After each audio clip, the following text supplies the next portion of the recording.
आज हम पाठ 14 संसाधनों की देखभाल और संरक्षण के पाठ के स्वाध्याय का सॉल्यूशन इस वीडियो में करने वाले हैं। देखते हैं, पहला क्वेश्चन है, निम्नलिखित प्रश्नों के उत्तर दिए गए विकल्पों में से सही विकल्प ढूंढकर दीजिए। पहला है, संसाधनों को मुख्य कितने विभागों में बांटा गया है? Option A 2, option B 3, option C 4, option D 5।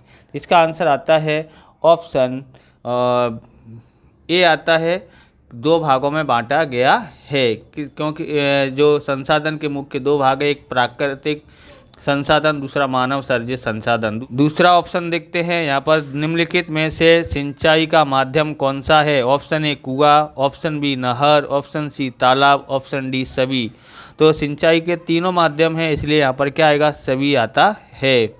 तीसरा है, भारत में सबसे अधिक जंगल कहाँ पाए जाते हैं? Option A Gujarat, option B Assam, option C Andaman Nicobar, option D Haryana. तो सबसे ज़्यादा जंगल पाए जाते हैं अंडमान निकोबार में पाए जाते हैं। चौथा है, निम्नलिखित में से कौन सा पक्षी कच्छ के रेगिस्तान में पाया जाता है? यानी कच्छ के रेगिस्तान में कौन सा पक्षी पाया जाता है? ऑप्शन ए शाहमृग, ऑप्शन बी सुरखाब, option C snow partridge, option D penguin. तो इसका आंसर आएगा ऑप्शन बी सुरखाब आता है। पांचवा है, लद्दाख में कौन सा विशिष्ट प्राणी पाया जाता है? Option A yak, option B घुड़कर, ऑप्शन सी लोमड़ी, ऑप्शन डी गाय। तो इसका आंसर आता है ऑप्शन, क्या आएगा यहाँ पर? ऑप्शन आएगा ए आता है, याक आता है। ओके, आगे देखते हैं।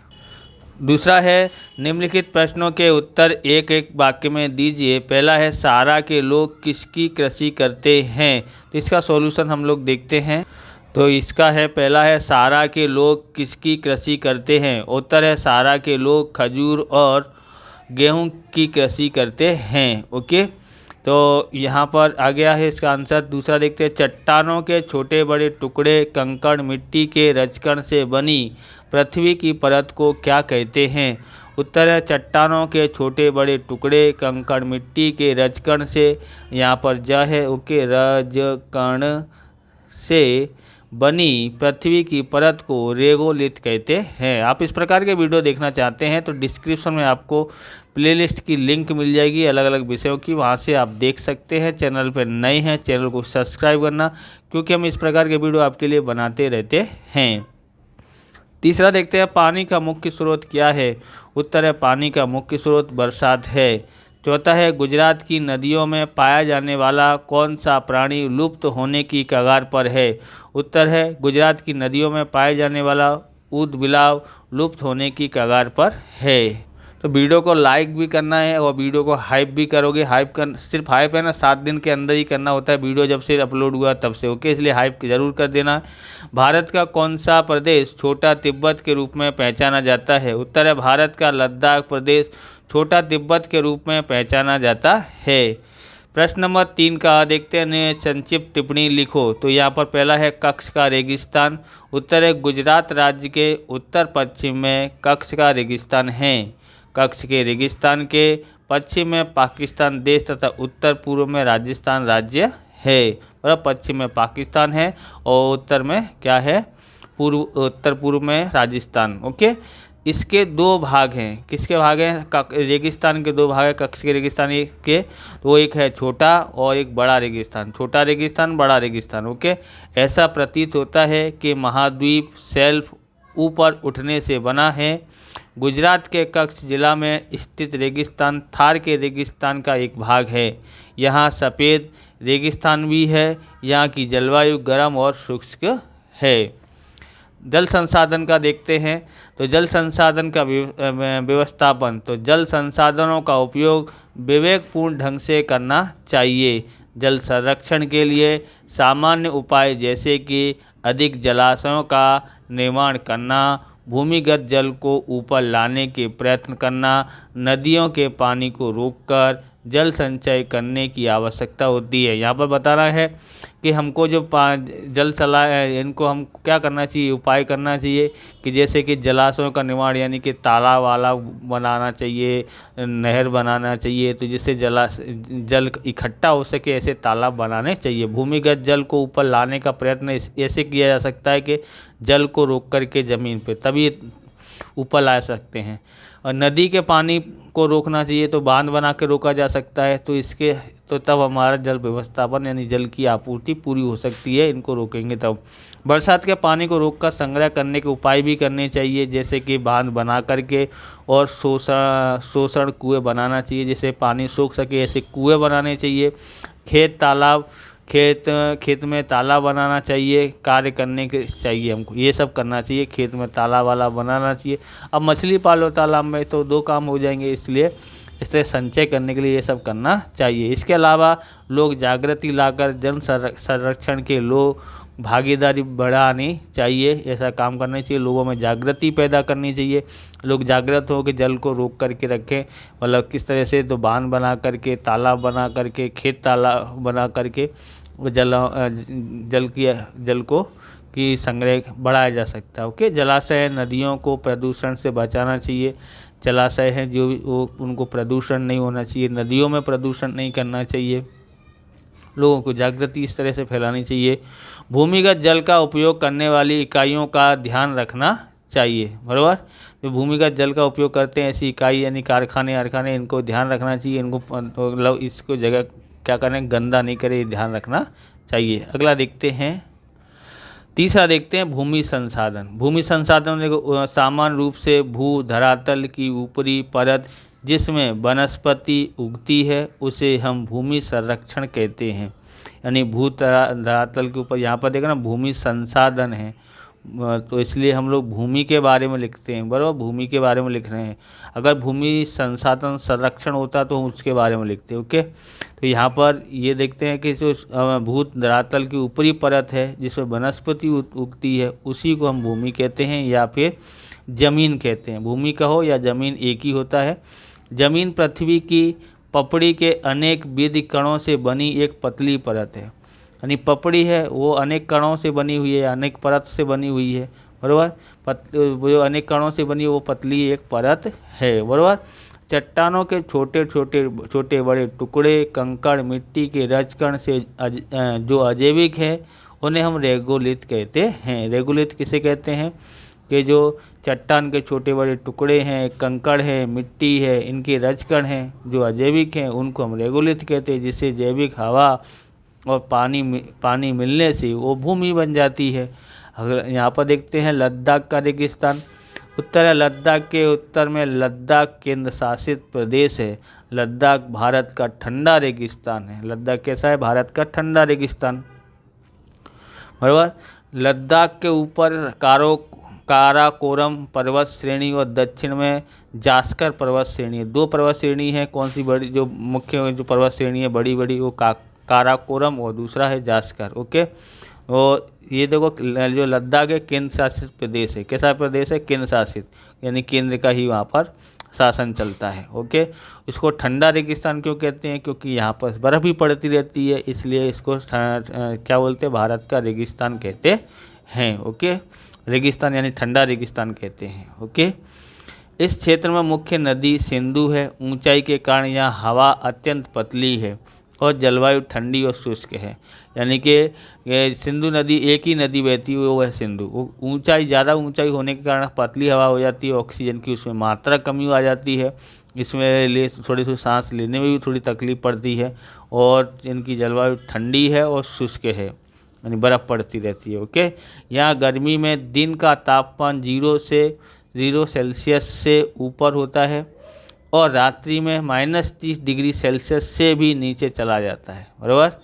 यहाँ बरसात की मात्रा अत्यंत ही कम होती है। देखो 0 डिग्री सेल्सियस तापमान करते हैं तो बर्फ़ जम जाती है, तो बर्फ़ से भी नीचे, यानी हम ये जो -30 डिग्री है कोल्ड स्टोर का, जिसमें हम बर्फ़ क्या बोलते हैं आइसक्रीम वगैरह कारखाने में कोल्ड स्टोर होता है ना, उसको हम लोग -30 में रखते हैं, तो वो कोल्ड स्टोर यहाँ पर बन जाता है। यानी उसमें तो 5 मिनट में ही इंसान बर्फ़ बन जाए, इस तरह से इतना ठंडी होती है उधर। ओके। 5वां देखते हैं वन्य जीव संरक्षण। सदियों से वन्य जीव संरक्षण के लिए कानून बनते रहे हैं, मतलब बहुत पुराने समय से ही हम लोग क्या बोलते कानून बनाते रहे हैं। सम्राट अशोक द्वारा वन जीवन संरक्षण के लिए कानून बनवाने की जानकारी इतिहास से प्राप्त होती है। आज भी इसके लिए कानून बने हैं, बराबर, आज भी इसके लिए कानून बनाए गए हैं। अधिकांश राज्यों में स्टेट वाइल्ड लाइफ की रचना हुई है। अन्य स्वैच्छिक संस्थाएं भी इसके लिए कार्य कर रही हैं। तो इस तरह से कार्य कर रही हैं। पुराने ज़माने से ही कानून बनाए गए हैं, अभी भी बन रहे हैं, और यानी कि वन्य जीवन को रक्षा करने के लिए हर संभव होता उतना प्रयत्न सरकार करती रहती है, राज्य सरकार भी करती रहती है। तो इस तरह से किया गया है। आगे देखते हैं हम लोग। चौथा है 3 का ब है सूचना के अनुसार उत्तर दीजिए। पहला है संसाधन अर्थात क्या, तो उत्तर है पृथ्वी पर प्राप्त होने वाले मानव उपयोगी प्राकृतिक पदार्थ को संसाधन कहते हैं, बराबर, यानी पृथ्वी पर प्राप्त होने वाले मानव उपयोगी प्राकृतिक जितने भी पदार्थ हैं उन सबको हम लोग संसाधन कहते हैं। ओके। जैसे संसाधनों में क्या क्या आता है, वायु है, जल है, जमीन है, वनस्पति है, और खनिजों के रूप में हमें प्राप्त प्राकृतिक भेंट अर्थात प्राकृतिक संसाधन, बराबर, इन सबको हम प्राकृतिक संसाधन कहते हैं क्योंकि प्रकृति से प्राप्त हुई है। संसाधन राष्ट्रीय अर्थतंत्र की रीढ़ की हड्डी है। देखो रीढ़ की हड्डी, जिस तरह से हमारे शरीर में रीढ़ की हड्डी होती है ना, वो पूरे शरीर को खड़ा रखती है। अगर रीढ़ की हड्डी ना हो तो हम लोग ना तो खड़े हो पाए, ना चल पाए, कुछ भी नहीं। तो रीढ़ की हड्डी बना तो कुछ हो सकता नहीं है, शरीर का ढांचा टिक पाएगा नहीं। इसलिए अर्थतंत्र का जो रीढ़ है वो इसको संसाधन माना जाता है, बराबर। संसाधन राष्ट्रीय अर्थतंत्र की रीढ़ की हड्डी है। वह लोगों की शक्ति और समृद्धि का आधार स्तंभ है। संसाधन ही लोगों की शक्ति है और समृद्धि का आधार स्तंभ होता है। तो यहाँ पर देखेंगे दूसरा। ओके।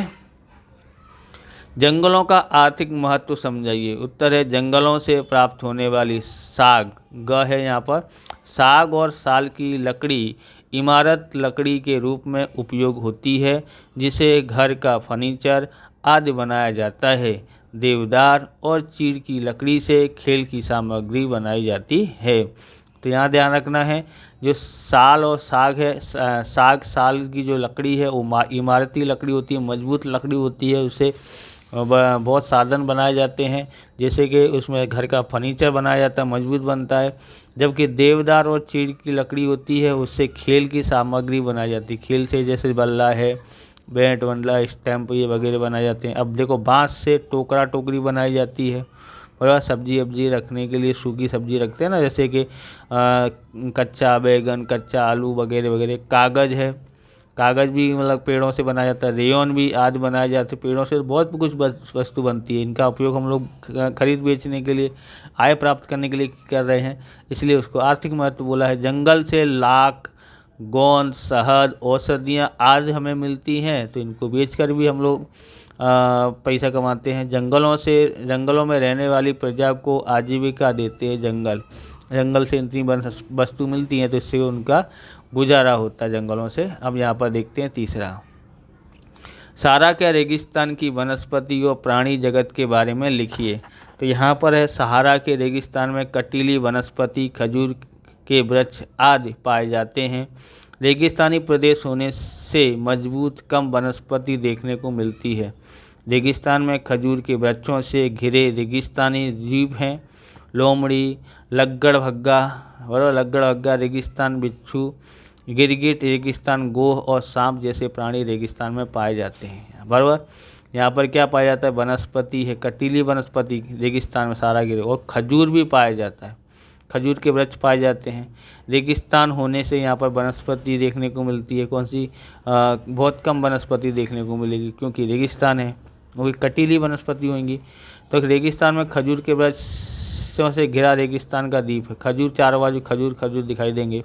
अब जो प्राणी है वो लोमड़ी है, लग्गड़बग्गा रेगिस्तान है, रेगिस्तान के बिच्छू है, गिरगिट है, रेगिस्तान गो है, गो यानी कि छिपकली जैसी होती है, मतलब आप देखेंगे तो बड़ी छिपकली है, आप ऐसे समझ सकते हैं। ओके, अलग अलग नाम दिए, हर जगह पर अलग अलग नाम दिए होते हैं। और सांप तो आप जानते ही हैं। आगे हम लोग देखते हैं, यह है जल संकट अर्थात क्या। उत्तर है पानी प्राकृतिक उपहार है, बढ़ती जनसंख्या के लिए अनाज की बढ़ती मांग, व्यापारिक फसलें उगाने, शहरीकरण और उच्च जीवन शैली के परिणाम स्वरूप पानी की मांग निरंतर बढ़ती जाती है। पानी, ये सब का उपयोग बहुत ज़्यादा उपयोग करने से तो पानी की मांग बढ़ेगी, जिससे कारण पानी का अत्यधिक उपयोग होगा। उपयोग होने से जल की कमी होगी, जल की कमी होने से उसको क्या कहेंगे, जल संकट कहते हैं। समझ आया कि नहीं आया? कि यहाँ पर देखोगे तो क्या बता रहे हैं कि बढ़ती जनसंख्या के लिए अनाज की बढ़ती मांग, व्यापारी फसल उगाने, शहरीकरण और उच्च जीवन शैली के परिणाम स्वरूप पानी की मांग निरंतर बढ़ती जाती है, जिसके कारण पानी का अत्यधिक उपयोग होने से जल की कमी होने लगी, जिसे हम जल संकट कहते हैं। अगला देखते हैं, पांचवा देखते हैं, मिट्टी के कटाव को रोकने के उपाय कौन कौन से हैं। उत्तर है बंजर जमीन में वृक्षारोपण करना चाहिए, जहां ढालू ज़मीन है वहां ढीली नुमा खेत बनाकर कृषि करनी चाहिए, चेक डैम बनाने चाहिए, मिट्टी पर चरागाह प्रवृत्ति को नियंत्रण में लेना चाहिए। ओके, तो ये सब क्वेश्चन दिया हुआ है। हम आगे क्वेश्चन देखते हैं, चौथा क्वेश्चन। अब यहाँ पर देखते हैं, निम्नलिखित स्थल भारत के रेखांकित मानचित्र में दर्शाए हैं। पहला है लद्दाख, मतलब कि हमको ना नक्शा में दिखाना है, लद्दाख दिखाना है, कच्छ का रेगिस्तान दिखाना है, नर्मदा नदी, साबरमती नदी बतानी है, अंडमान निकोबार बताना है। ओके, तो ये इंडिया का नक्शा आपको लेके आ जाना है, उसमें आपको दर्शाना है लद्दाख। तो लद्दाख कहाँ पर है, इस भाग को कहते हैं लद्दाख। ओके, लद्दाख है, यहाँ से लेकर के यहाँ तक ये पूरा जो भाग है ये लद्दाख है। ओके, अब हम लोग दूसरा देखते हैं, दूसरा बोलता है कच्छ का रेगिस्तान। तो कच्छ का रेगिस्तान यहाँ पर है गुजरात के अंदर, तो गुजरात का ये जो भाग है वो कच्छ का रेगिस्तान है, ये वाला, बराबर। तो यहाँ लिखते हैं कच्छ का रेगिस्तान, तो यहाँ लिख देना है रेगिस्तान। ओके, बराबर। यहाँ पर लिख कच्छ का रेगिस्तान, अगर आपको लिखना है, दिखाने को क्या लिखा है, रेगिस्तान। ओके, कच्छ का रेगिस्तान ऐसे लिखना है यहाँ पर, इस तरह से, यहाँ पर इस तरह बताया गया। यहाँ से आप देखोगे थोड़ा बहुत हो जाएगा। अब यहाँ पर बोलता है कि नदी देखेंगे, नर्मदा नदी। तो नर्मदा नदी ये पॉइंट दिखाई दे रहा है, यहाँ से आपको इस तरह से यहाँ से यहाँ तक टेढ़ी मेढ़ी कर देना है। तो ये हो गई हमारी नर्मदा नदी, नर्मदा नदी। साबरमती नदी को लिए तो यहाँ से देखो, इधर से ऐसे करके ऐसे करके ऐसे करके ऐसे ले जाना है, तो ये हो गई साबरमती नदी, साबरमती नदी। परीक्षा में नक्शा आएगा तो उसमें पूछा जाता है। अब चौथा बोलता है अंडमान निकोबार। तो ये रहा हमारा अंडमान निकोबार, ये पूरा जो समूह है, द्वीप समूह, तो इसको हम लोग यहाँ लिख लेते हैं। क्या लिखते हैं यहाँ पर, अंडमान निकोबार। ओके, अंडमान निकोबार। ओके, तो इस तरह से हमने चारों को दर्शाया गया है, ये आपको लिखना नहीं है। ओके, तो हो गया है। इस प्रकार से ये वीडियो पूरा होता है। अगर आपको हमारा वीडियो अच्छा लगे तो लाइक करें, शेयर करें, कमेंट करें। चैनल पर नए चैनल को सब्सक्राइब करें। मिलते हैं नेक्स्ट वीडियो में। जय हिंद, जय भारत, वंदे मातरम।